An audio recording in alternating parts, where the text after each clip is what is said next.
Welcome back to Paul Academy, where we bring the world's most powerful literature to life.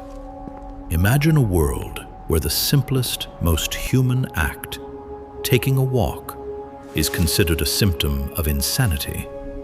A world so entirely consumed by the hypnotic glow of screens that stepping outside your front door makes you an enemy of the state. Welcome to the year 2053. In this world of the future, the streets are dead. For Mr. Leonard Mead, however, the silence of a misty November evening is an invitation to put his feet upon the buckling concrete walk, to step over grassy seams and make his way through the suffocating quiet. That was what Leonard Mead most dearly loved to do. He would step out into the frosty air, sending patterns of breath before him like cigar smoke, and he would walk, sometimes for hours, sometimes for miles. But in 10 years of walking, day or night, for thousands of miles, Leonard had never met another person. Not once. Walking through this city of 3 million people was like walking through a graveyard. The cottages and homes sat in darkness, save for the faintest glimmers of firefly light flickering behind the windows. Sudden gray phantoms seemed to manifest upon the inner walls, the restless glow of television screens.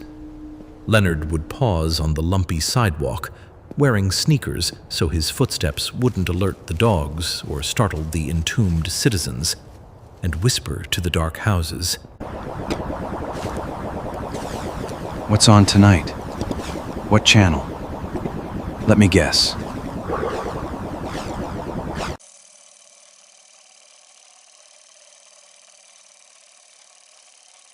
Hello in there.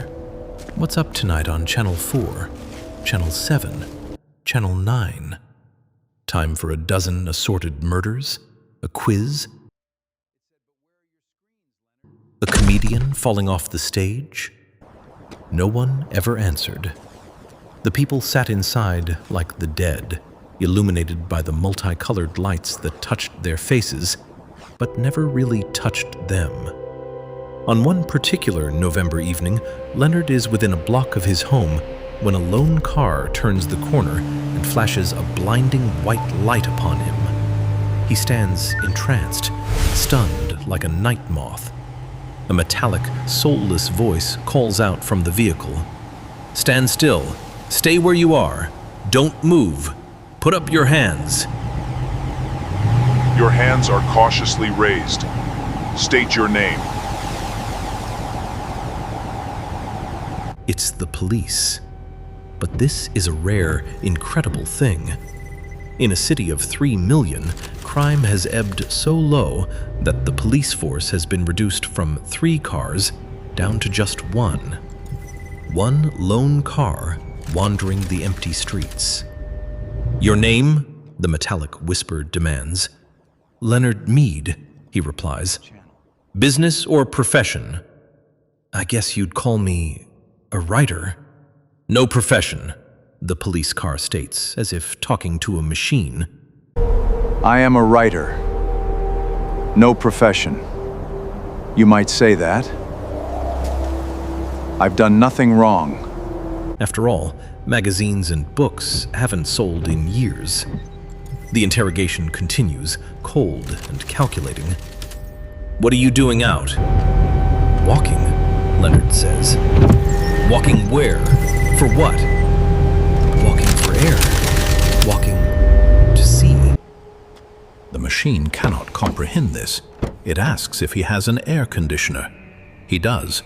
It asks if he has a viewing screen in his house to see with. He does not. "Are you married, Mr. Mead?" "No." "But you haven't explained for what purpose you are walking." "I explained. For air, and to see, and just to walk." A heavy silence falls over the street. Then, the back door of the police car springs wide open. "Get in." Leonard protests. He hasn't done anything wrong. but the iron voice leaves no room for argument. As Leonard walks past the front window of the car, his worst suspicion is confirmed. The front seat is completely empty. There is no human driving. It is a machine, enforcing the ultimate conformity. He climbs into the back seat. It's a little cell with bars. It smells of riveted steel and harsh antiseptic. "Where are you taking me?" Leonard asks. The car hesitates, processing the data through electric eyes. "To the psychiatric center for research on regressive tendencies." As the car rolls away into the night, it passes one singular house in a city of darkness that has all of its electric lights brightly lit, warm against the cool night. "That's my house," Leonard says, but no one answers. Written the Tech, 1951, Ray Bradbury's The Pedestrian wasn't just a science fiction story, it was a chilling wake-up call.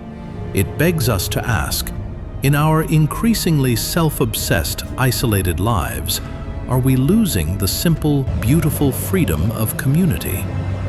Thank you for joining us today here at Paul Academy. What did you think of Bradbury's prophecy? Are we already living in his 2053? Share your thoughts in the comments below. If you enjoyed this deep dive into classic literature, make sure to hit that like button, subscribe to Paul Academy, and turn on notifications so you never miss a lesson. Until next time, put down the screen and go for a walk.